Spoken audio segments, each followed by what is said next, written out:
Good afternoon. National Assembly for Wales is now in session, and the first item this afternoon are questions to the First Minister. And question one is John Griffiths. Will the First Minister make a statement on the Welsh Government's waste strategy? Yes, the waste strategy is set out in Towards Zero Waste, published in June of 2010, and it sets out our ambition to achieve a high recycling, low carbon economy and progress towards zero waste by 2050. First Minister, the Welsh Government's collections blueprint is being reviewed following a recommendation from the Environment and Sustainability Committee. If that review confirms that curbside sort is the best method to achieve high-quality recyclate, high-quality materials from the recycling collections, will you seek to ensure that that is the method that's used across Wales? Well, we'd like to see increased consistency of service across Wales. Currently, of course, the decision on which collection system to adopt is down to individual local authorities, and any change to this position would need careful consideration in the light of the blueprint review. And of course, I don't want to preempt the findings of that review at this point. Paul Davies. Diolch Llywydd. Prif Weinidog, wrth gwrs gyhoeddodd y Pwyllgor Amgylchedd a Chynaliadwyedd adroddiad ar ailgylchu yng Nghymru ym mis Rhagfyr y llynedd, a fe wnaeth y Pwyllgor 7 o argymhellion pwysig iawn. I ystyried bod yr argymhellion yma i gyd wedi ei derbyn neu wedi ei derbyn mewn egwyddor gan eich llywodraeth chi. A gallwch chi enwi un argymhelliad o'r adroddiad hwn sy'n bellach wedi ei weithredu? Mae'n mater wrth gwrs i awdurdodau lleol. Beth sy'n bwysig yw bod nhw ddim yn cymysgu popeth gyda'i gilydd. Ni'n gwybod os maen nhw'n gwneud hynny, felly does dim llawer o werth i'r cynnydd sydd yna. Nawr, wrth gwrs, beth sy'n bwysig yw bod awdurdodau lleol yn gallu gwneud y penderfyniad sydd yn iawn iddi ardaloedd nhw, wrth gofio o'r ffaith bod yna sawl gwaniaeth ffordd o ddelio gyda gwastref ar draws Gymru. Ond beth sy'n bwysig, wrth gwrs, bod ni'n parhau i ailgylchu mwy, a mae hwnna'n ymddangos yn y ffigurau ni wedi gweld dros 10 awr nawr. Lle Griffith. Diolch Llywydd, dwi'n siŵr fydden ni gyd yn gefnogol o'r egwyddor o Gymru zero gwastraff, ond nid yw hynny yn amlygu ffolineb polisi llywodraeth chi o fuddsoddi 10 o filiynau o bunnau mewn llosgi gwastraff ar gyfer hynny oherwydd petai'r polisi ar wastraff yn llwyddo, yna fydde dim byd ar ôl i'w losgi. Hwna'n naif iawn, achos wrth gwrs bydd hwnna'n meddwl bod rhyw fath o reolaeth llwyd gyda chi ynglyn ym mha ffordd mae nwyddau yn cael i backejo. Nid felly mae pethau hyn o bryd. Na beth yw'r problem? Ni'n fod delio gyda beth sy'n codi yng Nghymru, y gwastraff sy'n codi yng Nghymru. Ni'n ffili delio gyda beth sy'n cael ei werthu yng Nghymru. So felly mae mynd at cael gwastraff zero yn rhywbeth sy'n gwybod chi'n gwneud ar olia lefel Ewropeaidd, os na lefel byd eang. Eleanor Parrott. Diolch. First Minister, last month the Welsh Government waived a £500,000 fine for Cardiff Council on its failure to meet its recycling targets on the basis that they had a credible plan to improve and meet the requirements under your waste strategy. Can you tell me, was privatising the waste and recycling services of the City of Cardiff part of the plan you approved? Well, it's a matter for Cardiff how it organises its waste and recycling services. What is important is that it meets its targets in the future, and we'll be monitoring that situation very closely. Question 2, Peter Black. Thank you, Presiding Officer. What discussions has the First Minister had with the UK Government regarding the electrification of the main line between London and Swansea? Well, the UK Government has restated its commitment to the project. We have reiterated to the UK Government that the main line must be delivered in line with the original announcements, given the importance of the project for Wales, and that does mean electrification to Cardiff by 2017 and Swansea by 2018. Thank you for that answer, First Minister. In replies to Baroness Randerson in the House of Lords, Lord Ahmad of Wimbledon stated that the Chair of Network Rail is putting forward proposals for replanning the enhancement programme and reporting to the Secretary of State in the autumn. Can I ask whether the Welsh Government has been part of the discussions that will lead to that report? Well, we expect the UK Government to deliver on its promises. The Prime Minister was absolutely clear that he would deliver on this, and he mentioned the timescale. The Chancellor of the Exchequer mentioned it in his budget speech. We expect that timescale to be kept to. It's not a matter for discussion or for debate. The promises made of 2017 to Cardiff and 2018 to Swansea, we expect that promise to be kept. Julie Morgan. Thank you, Presiding Officer. Does the First Minister think that the overspend on Network Rail's 5-year programme, which it seems was known before the general election but not revealed, will impact on the Welsh access route into Heathrow, which is very important along with electrification? Well, the member is right to point out there's a question as to whether this was known to the UK government, and they chose not to make the situation public before the general election for reasons best known to themselves. But it is not clear at the moment what this means for projects in Wales or that affect Wales, particularly, of course, the spur from Heathrow. But we know how important that is to traffic from South Wales, particularly, and their ability to use Heathrow Airport. Altaf Hussain. Thank you very much, Presiding Officer. First Minister, your Economy Minister stated last week that she hoped the new rail franchise would bring rail improvements to Swansea and further west. We have a once-in-a-generation chance to improve their transport infrastructure on the back of electrification. South East Wales is getting the metro.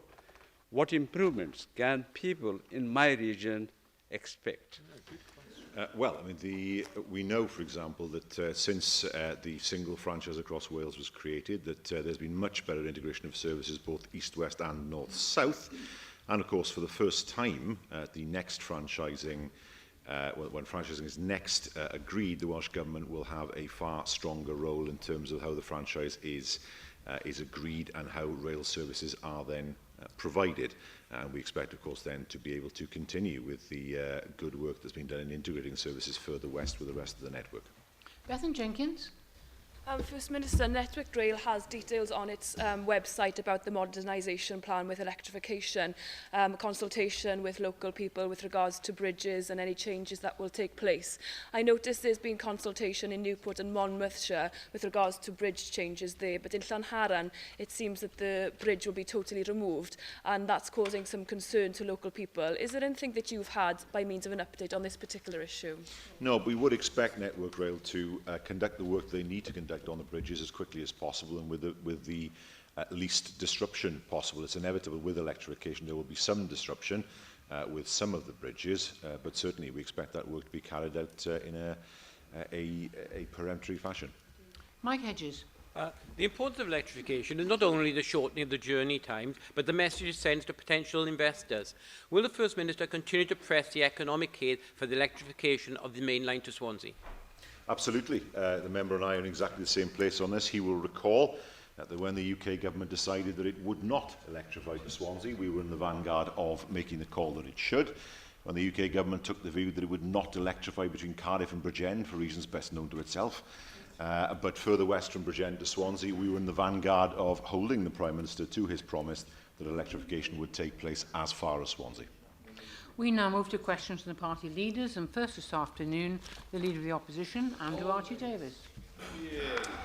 Thank you, Presiding Officer. First Minister, the disposal of land by the Welsh Government to help regeneration was a critical part in providing a fund that could regenerate large parts of Wales. I appreciate the report is embargoed and not due to come forward till tomorrow, but in your opinion, do you believe that the disposal attracted good value for money for the Welsh taxpayer? As the Leader of the Opposition says, the report is due to come before members tomorrow, and members will, of course, have the opportunity to consider it. The question was quite simple, because you've obviously, as a government, disposed of this land. I was merely seeking your view. This is the last time we will meet as First Minister's, at First Minister's questions for 8 weeks, it is. You obviously have taken a view as a government because you disposed of this land. I'm not asking you to prejudge the report because it's not coming forward till tomorrow morning. So what I'm merely trying to elicit from you is, did you believe that it provided good value for money? I'm assuming you did, otherwise, as a government, you wouldn't have sanctioned the disposal of that land. So I put the question again. Do you believe it provided good value for money to the Welsh taxpayer disposing of these very valuable pieces of potentially developable land? Well, it's a question, of course, that the Leader of the Opposition is perfectly entitled to ask, but I don't think it's fair to other members until such time as they've seen the entire report and will wish to ask their own questions to try to identify certain issues in the report and deal with them today. And it's right to say that members should have the opportunity tomorrow to deal with the issue. I find that a very perplexing answer. I mean, you've obviously disposed of this land, so someone, somewhere, decided it did have value for money for the Welsh taxpayer, because otherwise, was there no ministerial oversight? OK, let's take it to the next stage. If the report does identify a lack of ministerial oversight, because ultimately it would have had to have been sanctioned, and I've used the word if, I'm not trying to prejudge anything, and we're not meeting for 8 weeks, in First Minister's questions, will you take action against those ministers if they are currently sitting in the government that has proved not to return value to the Welsh taxpayer by disposing of valuable Welsh Government assets? I have to say, I believe that members of this Assembly as a whole should have the opportunity to ask questions on this tomorrow, and rightly so. The report has to be taken as a whole. As a government, we will, of course, respond to that report and any recommendations it might make. We now move to Leader of Plaid Cymru, Leanne Wood. Diolch, Llywydd. First Minister, medical professionals are increasingly saying that the link between children's health and sugary drinks has created an obesity time bomb. It's estimated that unhealthy diets cause 70,000 premature deaths every year. This affects people who live in poverty more, of course.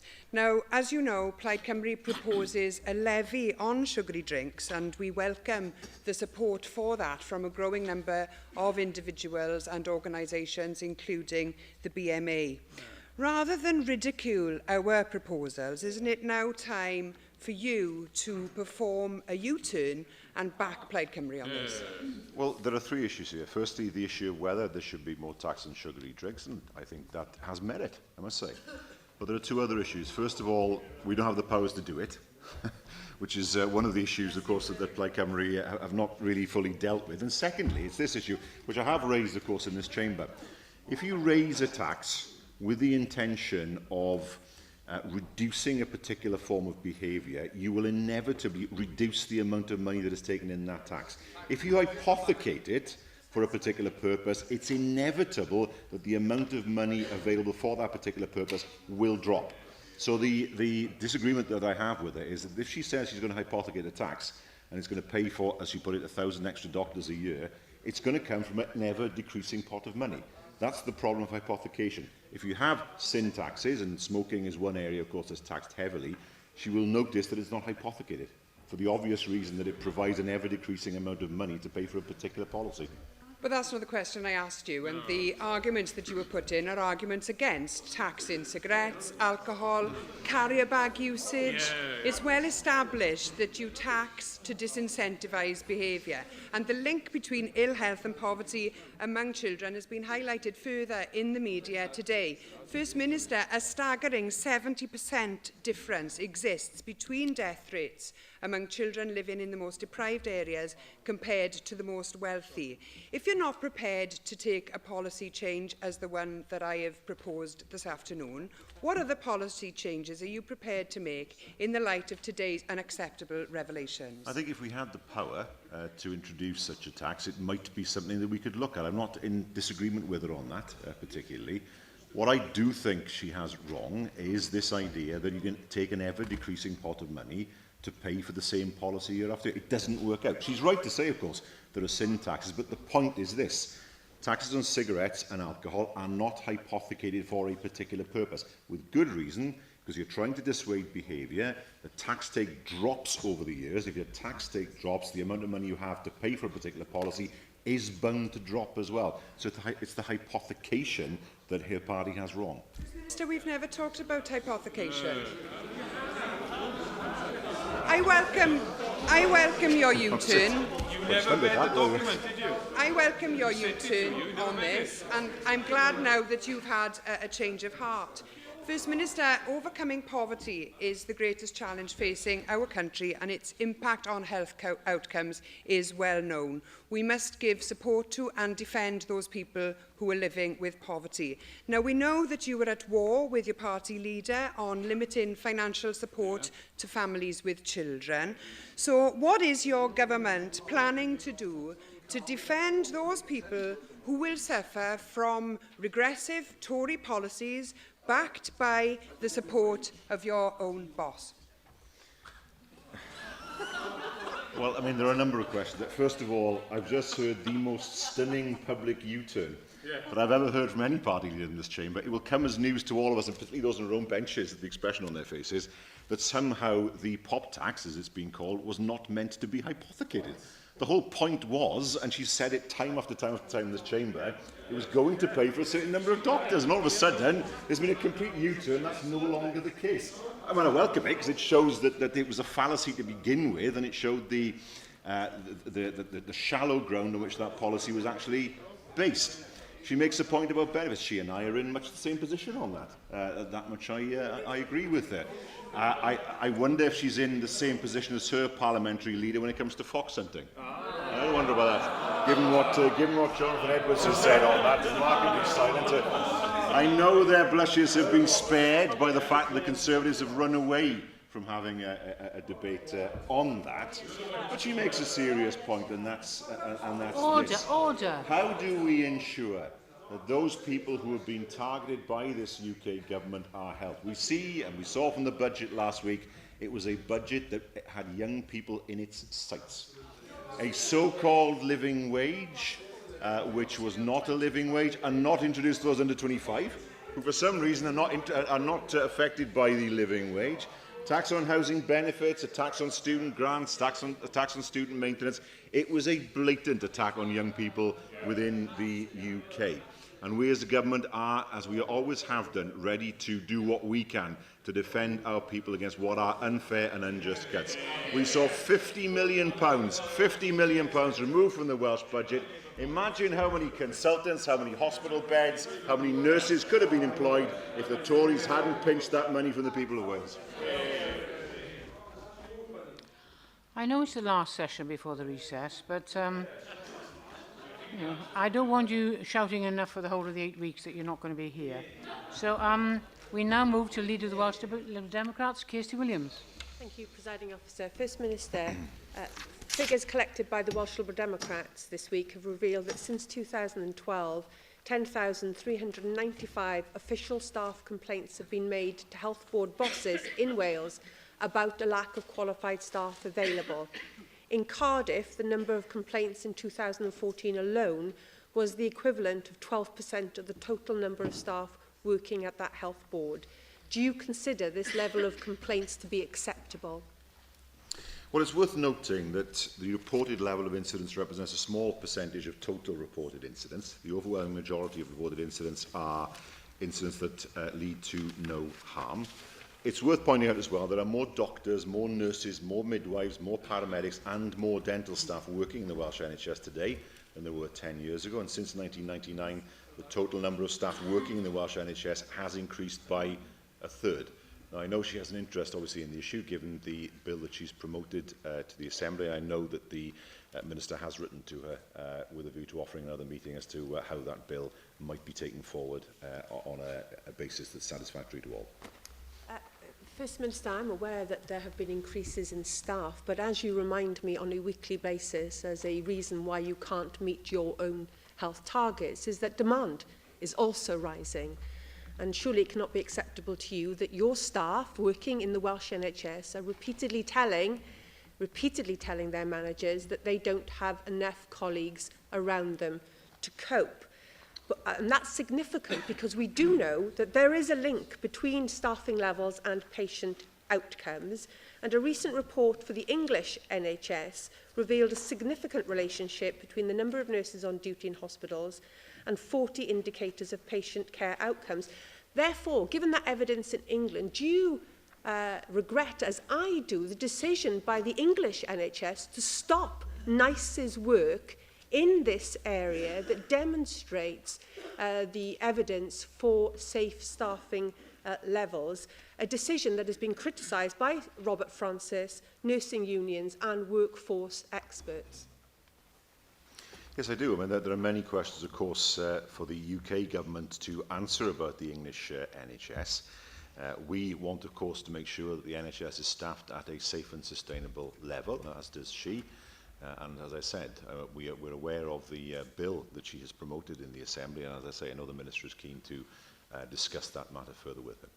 Well, talking about the NHS England's decision on staffing guidance, NICE's clinical director, Professor Baker, said, and I quote, "I think that the reason they don't want it is that if you don't like the answer to the question, you don't ask the question."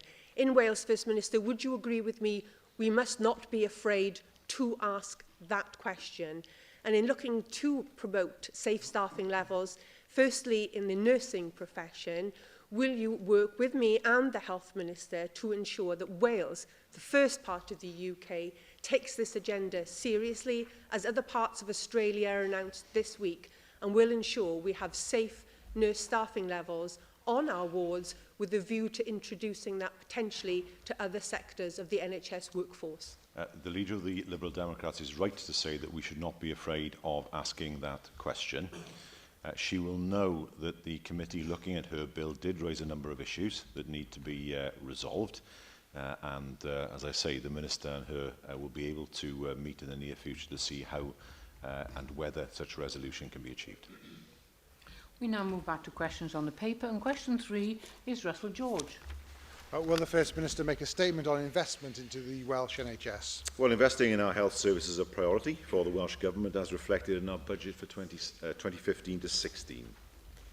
Thank you for your answer, First Minister. In last week's budget, the Chancellor confirmed an additional £8 billion for the NHS, underpinning the importance to the NHS to the UK Government.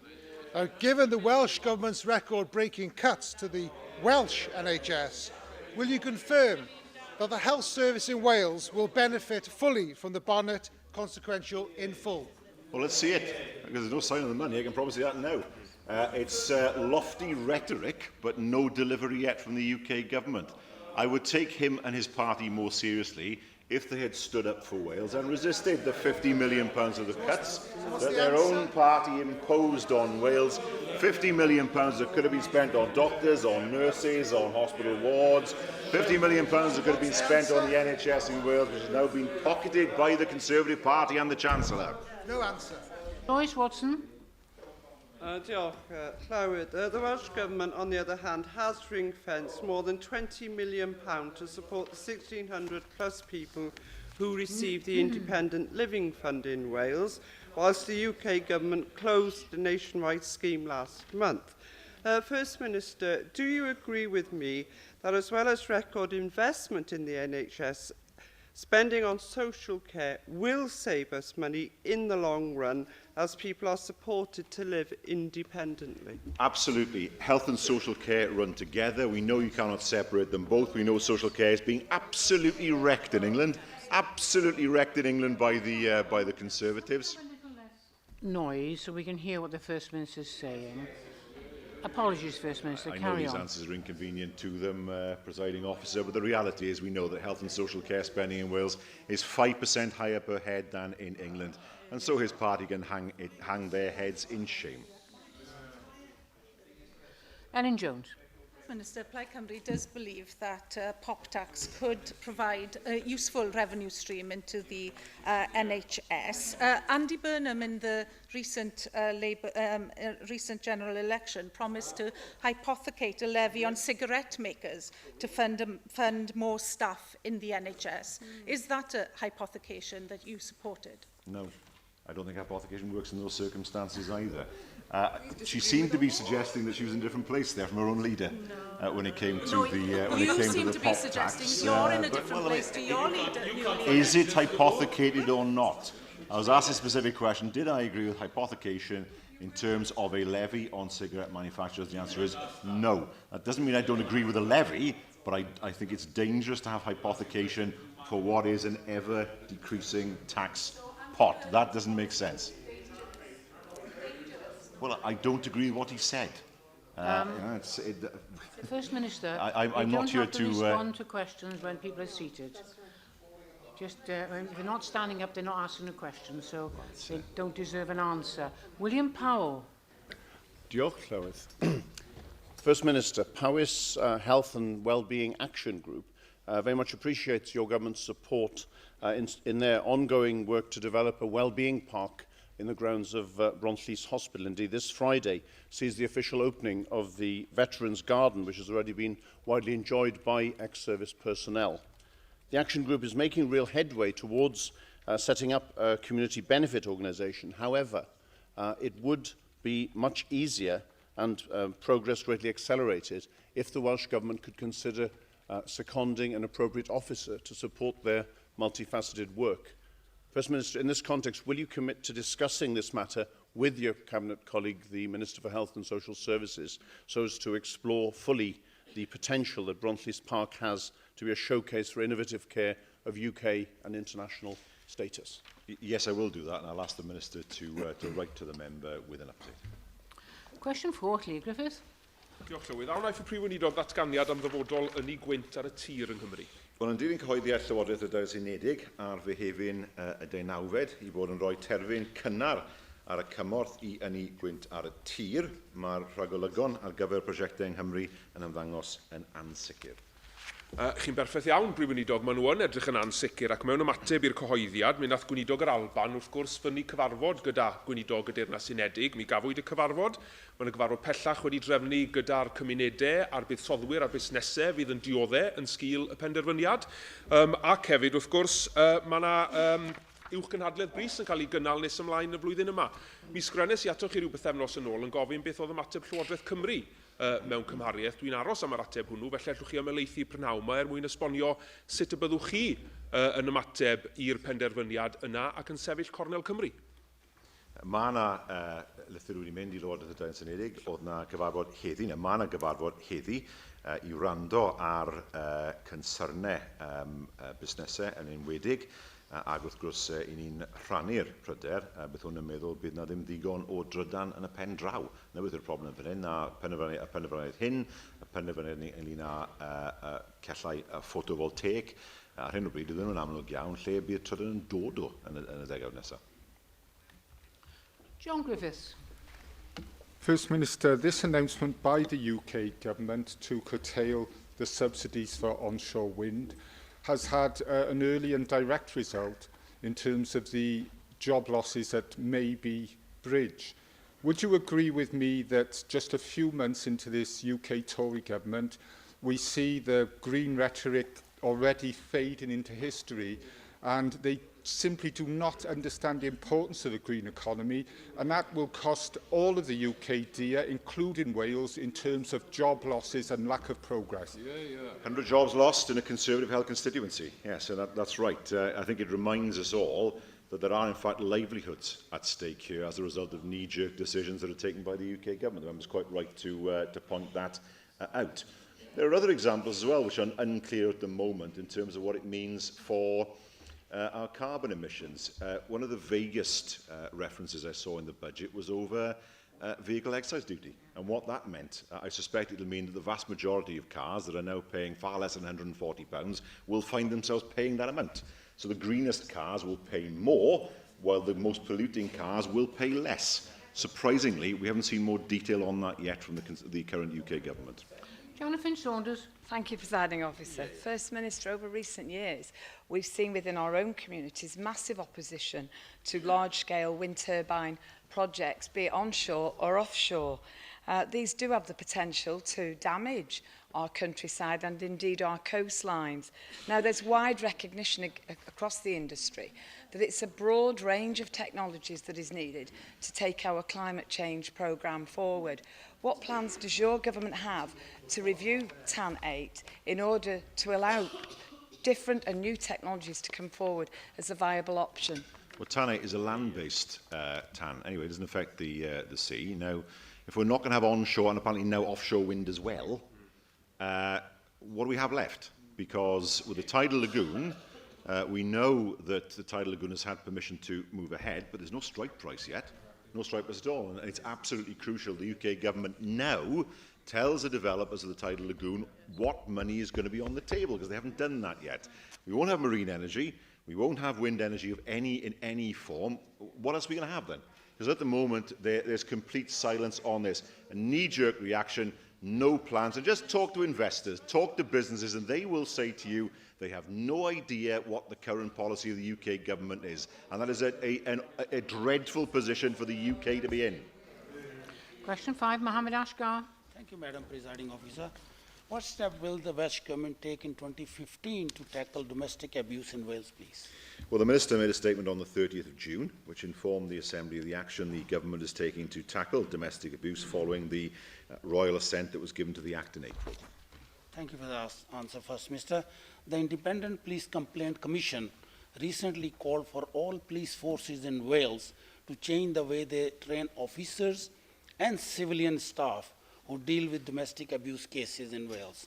In particular, they are concerned that police forces are too reliant on staff learning online instead of interactive learning through case studies. Will the First Minister agree to raise these concerns with the police to ensure that training to deal with the domestic abuse cases is appropriate and effective? Well, the member makes a fair point, and I'd expect the police to follow the advice given by the independent commissioner to make sure that their response to domestic abuse cases is as effective as possible. It would be much easier, of course, if the matter was devolved. It isn't, and his party resists that.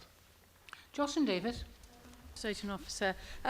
First Minister, in relation to violence within the family, do you think that changing the law to give equal protection to children as adults from assault is unenforceable nonsense, or do you agree with me that it's high time we did it? I think that these are issues that all parties will examine before the election. My party is on record saying this is something that we would want to move towards, but there are a number of issues that would need to be resolved on that journey, if I can put it that way. It's right to say that this is an issue that all parties are examining at the moment, although I do regret the fact that we could have had the opportunity to deal with this on an all-party basis, but that offer was not taken up by her party or by the others.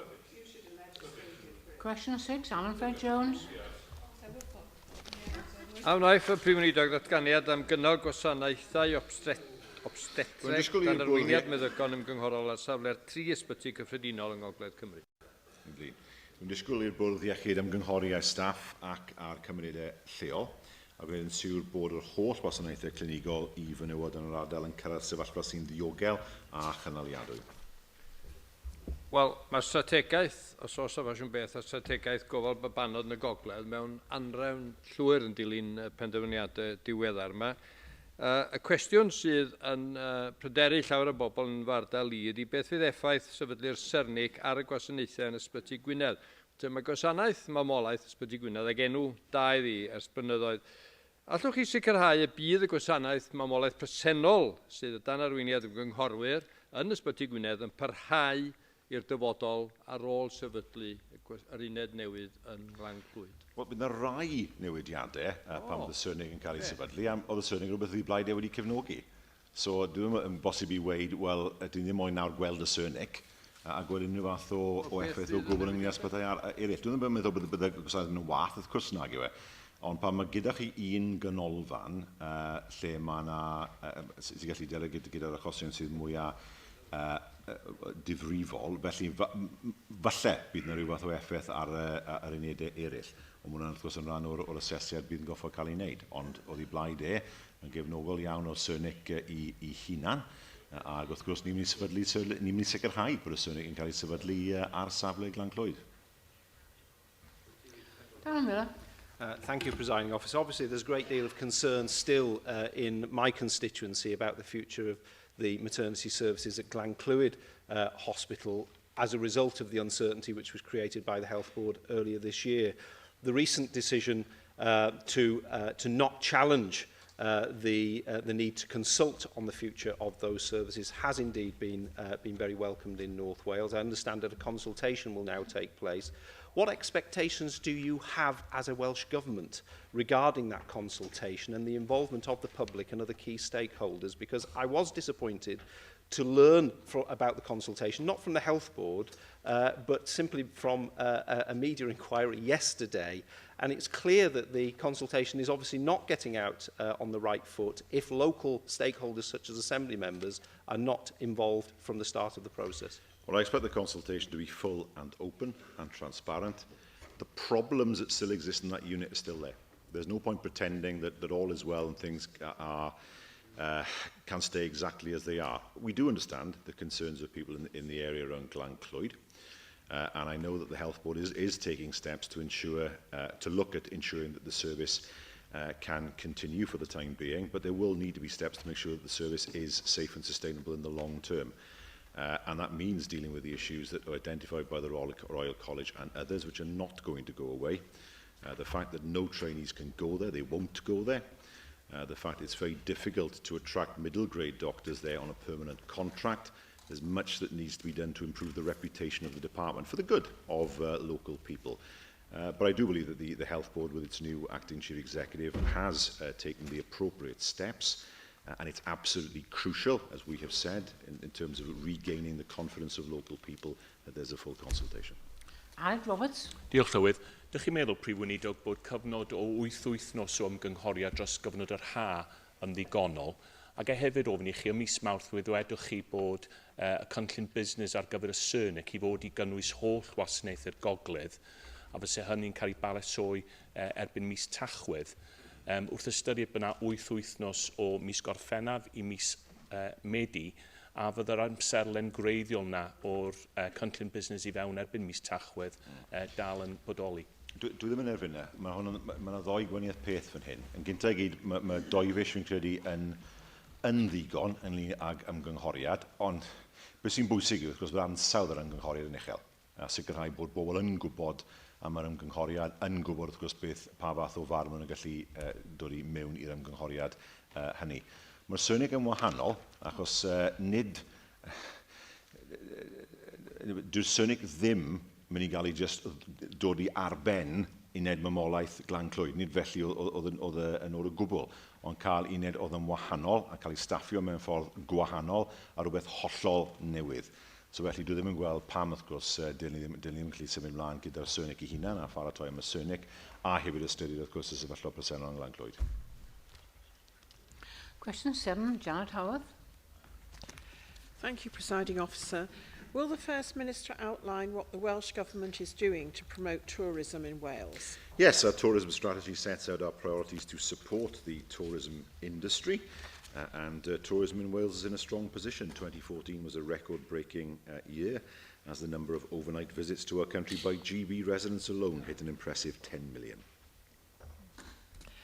Thank you, First Minister. I'm glad that you're welcoming the improvement in the figures for tourism and recognising the importance of it. But survey after survey confirms that one of the major attractions for visitors coming to Wales is our stunning and unspoilt landscape. In light of the new Conservative government in Westminster agreeing to scrap subsidies to onshore wind developments, which I warmly welcome, having seen the imposition of one of the largest wind farms in one of the most iconic bays in the UK, in Llandudno, what is your government doing to protect our beautiful landscape from those wishing to industrialise it by erecting unsightly pylons and turbines? Thank you, First Minister. A moratorium on fracking. There's a start, which her party was against. If her party had their way, they'd be fracking everywhere. No problem at all. And they talk to us about industrialising the landscape, and then there's that obvious problem that they have in terms of... well, yeah, you can shout a lot about it if you want, but there's that obvious problem in terms of fracking. So windmills destroy the landscape, and you know, I understand there are people who believe that. Fracking doesn't. And there they are talking about industrialising the landscape. If they had their way, that's exactly what they would do. Rhina Piowydd.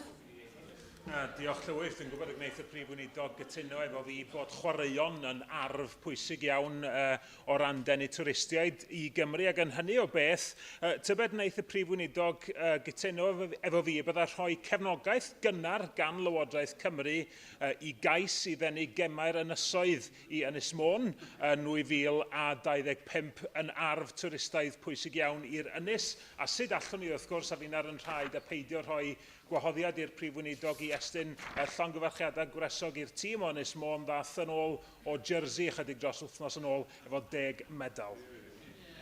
Gai ymuno gyda'r aelod ynglyn â rhoi llongyfarchiadau I dîm Ynys Môn, ac wrth gwrs byddwn ni'n fodloni I ystyried unrhyw gais ynglyn â chael y gemau ar yr ynys yn y pen draw. Question 8, Susie Davis. Diolch, Llywydd. Will the First Minister provide an update on the Welsh Government's policy for onshore wind farm developments? Well, I think I refer the member to the answer I gave some moments ago. I think that's a very sensible use of time, First Minister. But you will be aware that after over 20 years of campaigning by constituents in my region and beyond, 2 public inquiries, a Court of Appeal hearing and a judicial review, that the application for a wind farm at Mynydd y Gwair has failed. And I would like to thank the Deputy Minister for her recent decision, although developers seem unwilling to accept it at the moment. For a considerable period, a part of that period, TAN 8 has been in force. Putting aside all the other arguments that have been put to you by Welsh Conservatives over the years about the balance of onshore wind energy production, TAN 8 could not prevent this lengthy and expensive saga. Isn't that reason enough to review it? Well, no, the party opposite come from the basis they don't want any wind energy at all. At all, onshore or offshore. We've heard several denunciations of offshore wind in this chamber, as well as onshore wind. So they don't want any kind of wind energy. And of course, you know, there has to be balance, I understand that, and we can't have the entire landscape covered in wind turbines, that I understand. But they don't want any at all, and they don't want to give communities even the opportunity to have wind turbines should they wish. It's quite clear to me now that what they want to see is an energy policy based on more mining, basically, more coal, more carbon fuel. They want to see fracking in place. They want to see as much use of fossil fuel as possible, and they haven't made that clear to the people of Britain. So it's about time the Conservatives were absolutely clear about what their energy policy actually is, before we all have to rush out and buy hamsters on wheels to keep the lights going. Leo Griffiths. Diolch Llywydd, Brifnidog, ydych chi'n rhagweld y bydd y polisi gofodol y Llywodraeth chi o safbwynt yn ei gwynt enghraifft trwy TAN 8 yn parhau ar ôl datblygu fframwaith datblygu cenedlaethol arfaethedig sydd I fod dod ymlaen yn sgil y bil cynllunio? Na, fi'n credu bydd yn amser wedi wrth gwrs I ystyried y sefyllfa ynglyn â chynllunio, pan bydd pwerau newydd yn dod I ni, a falle fyna wrth gwrs bydd yr amser I ystyried unwaith to pa fath o ganllawiaeth dyle fod mewn rym. Question 9, Anne Jones. Thank you. What assessment has the First Minister made of the effects of the UK Government budget on families in the Vale of Clwyd? Bad for families, particularly bad for young people. And of course, we know that the budget will take some £37 billion out of public spending. And we know there are many hard-working families across the UK who will be hit especially hard by the loss of tax credits. Thank you very much for that answer. And having spoken to some of the families, and particularly some of the younger people who have got families themselves, I think there's a double whammy there for them. And despite the cheers from the Tory groups last week when the Chancellor was on his feet in the UK, in the House of Commons, I think they should reflect that young people are our future. So I'm proud that your government has protected EMAs and also tuition fees to allow our Welsh young students to go and reach that aspiration. Will your Welsh Government continue to stand up for the young people and those hard-working families within the Vale of Clwyd and across Wales, unlike the Tories? Yes. We know that 238,000 families in Wales were in receipt of either working tax credits or child tax credits in 2013 to 14, and we know that they are vulnerable. Because we know that for a lot of families, the earners are under 25, and so the living wage, for some mysterious reason, doesn't apply to them, because 25 apparently is some magical age that the Chancellor has picked out of thin air. We know the living wage will not compensate for the loss of tax credits. By some estimates, £12 an hour is the minimum that's needed to make that level of compensation. And we know that the most cynical part of this budget is a political calculation was made to hit young people because young people don't vote. That's what was done. That's what was done. And so what they think is that this is a pain-free way to save money because young people won't be bothered to go out and vote. If there's ever a reason for young people to go out and vote, the Tories provided that reason last week. Mark Isherwood. Thank you. Well, what assessment have you made of the effects on families in the Vale of Clwyd, across North Wales and Wales as a whole, of the introduction of a national living wage to reach £9 an hour by 2020, giving 2.5 million people across the UK a direct pay rise, and raising the personal tax allowance, which will benefit 1.4 million people in Wales and lift a further 29,000 out of tax altogether. There's nothing more distasteful than hearing somebody well paid saying that £9 an hour is a magnificent wage, something that is a living wage. It's not a living wage at all. It is, in fact, the bare minimum for those over 25. What about those under 25? What have people under 25 done to the party opposite? Why are people under 25 being penalised? Why are they losing housing benefits? Why are they being penalised for being in work? Why is it the case that those who are losing tax credits are going to lose out? They can scream and shout as much as they want. It hides the shame that they show for what they're doing to working families across Wales and the rest of Britain. I'm sorry, First Minister, they can't scream and shout as much as they like in here, although they appear to be doing that. Can we have a little quiet while we hear the replies, please? McAntoniv. First Minister, low-paid workers in the Vale of Clwyd, of course, have the same interests as low-paid workers throughout the rest of Wales. Many councils throughout Wales have started introducing a living wage, as has the Welsh NHS. Does the First Minister recognise that the policy that's been introduced by the Tory government is actually undermining the living wage, and many who thought they were getting a living wage due to the removal of tax credits will now find they're back in low-wage poverty again? Absolutely, because they thought that if you take away tax credits, you can in some way increase the wage to a level that's a living wage. It's not a living wage. We know from the independent studies, many of them, that it's £12 an hour at least. We know that people will lose it because of tax credits. We know that younger people under the age of 25 are not being protected. For some reason, we know that children will lose out, and we know the Tories don't care. Thank you, First Minister. We now move to item 2, which is a business statement.